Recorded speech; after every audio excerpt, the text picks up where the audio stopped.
রাজধানী ঢাকাসহ ৮ জেলার উপর দিয়ে অতি তীব্র থেকে তীব্র তাপপ্রবাহ বয়ে যাচ্ছে বলে জানিয়েছে বাংলাদেশ আবহাওয়া অধিদপ্তর।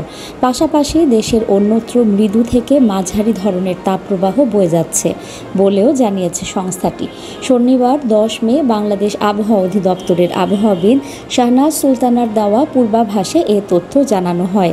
আবহাওয়া অফিস জানায়, সারা দেশে অস্থায়ীভাবে আংশিক মেঘলা আকাশ সহ আবহাওয়া প্রধানত শুষ্ক থাকতে পারে, তবে সিলেট বিভাগের দু এক জায়গায় বৃষ্টি বা বজ্রসহ বৃষ্টি হতে পারে।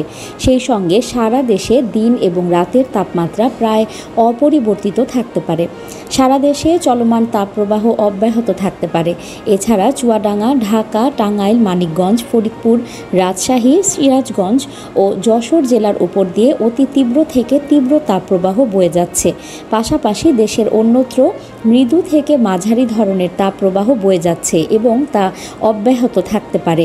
রোববার ১১ মে সন্ধ্যা ৬টা থেকে পরবর্তী ২৪ ঘন্টায় ময়মনসিংহ ও সিলেট বিভাগের কিছু কিছু জায়গায় এবং রংপুর, রাজশাহী, ঢাকা, খুলনা, বরিশাল ও চট্টগ্রাম বিভাগের দু এক জায়গায় অস্থায়ীভাবে দমকা হাওয়া সহ বিদ্যুৎ চমকানো বা বৃষ্টি বা বজ্রসহ বৃষ্টি হতে পারে। সেই সঙ্গে সারা দেশে দিনের তাপমাত্রা ১ থেকে ৩ ডিগ্রি সেলসিয়াস হ্রাস পেতে পারে এবং রাতের তাপমাত্রা ১ থেকে ২ ডিগ্রি সেলসিয়াস হ্রাস পেতে পারে। চলমান তাপপ্রবাহ কিছু কিছু জায়গায় থেকে প্রশমিত হতে পারে।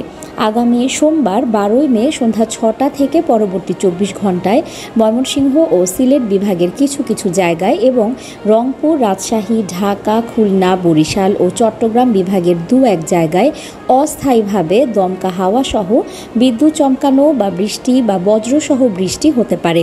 সেই সঙ্গে সারা দেশে দিনের তাপমাত্রা সামান্য হ্রাস পেতে পারে এবং রাতের তাপমাত্রা প্রায় অপরিবর্তিত থাকতে পারে।